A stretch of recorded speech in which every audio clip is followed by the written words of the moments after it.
उत्तर प्रदेश के निजी स्कूलों में फीस में बढ़ोतरी के आदेश दे दिए गए हैं। संबंध में सरकार की ओर से लगी रोक को हटा लिया गया है। यह अभिभावकों के लिए झटके की तरह है।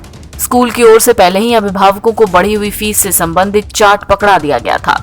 स्कूल प्रशासन की ओर से अभिभावकों से कहा गया था कि अगर राज्य सरकार फीस बढ़ोतरी की मंजूरी देती है तो फिर इस संबंध में निर्णय लिया जाएगा। सरकार की ओर से स्कूल प्रशासन को राहत दिए जाने के बाद अब अभिभावकों की परेशानी बढ़ गई है।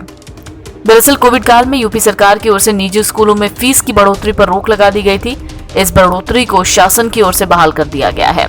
इस आदेश के बाद प्रदेश के सभी शिक्षा बोर्ड के एफिलिएटेड तमाम निजी स्कूलों में 2022 से 23 सेशन से नियमानुसार फीस में बढ़ोतरी हो सकती है। इसके लिए कुछ शर्तें भी तय की गई हैं। निजी स्कूलों में फीस वृद्धि से संबंधित आदेश जारी किया गया है। इस आदेश में कहा गया है कि शुल्क में वृद्धि साल 2019 से 20 के फीस स्ट्रक्चर के आधार पर होगी।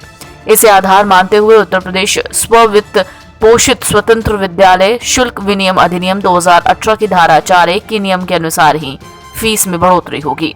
शर्त लगाई गई है कि 2022 से 23 सेशन में वार्षिक वृद्धि की गणना नए उपभोक्ता मूल्य सूचकांक के आधार पर की जाए, लेकिन उसके साथ 5% की जो शुल्क वृद्धि होनी है वो साल 2019 से 20 में लिए गए वार्षिक शुल्क के 5% से ज्यादा न हो।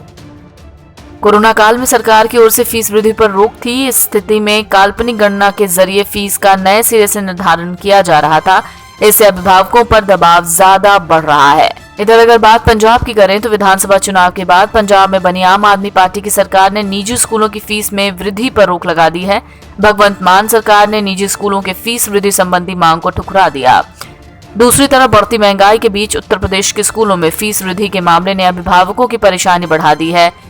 पेरेंट्स का कहना है कि फीस में मनमानी बढ़ोतरी की शिकायतों पर कार्रवाई के लिए सरकार की ओर से व्यवस्था होनी चाहिए।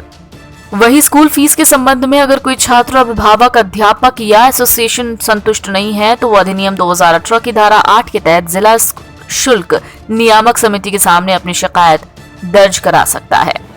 आपको बता दें, जनवरी महीने में तीसरी लहर भी प्रभावी थी और स्कूलों में इस दौरान पढ़ाई बंद थी। एनबीटी ऑनलाइन की रिपोर्ट।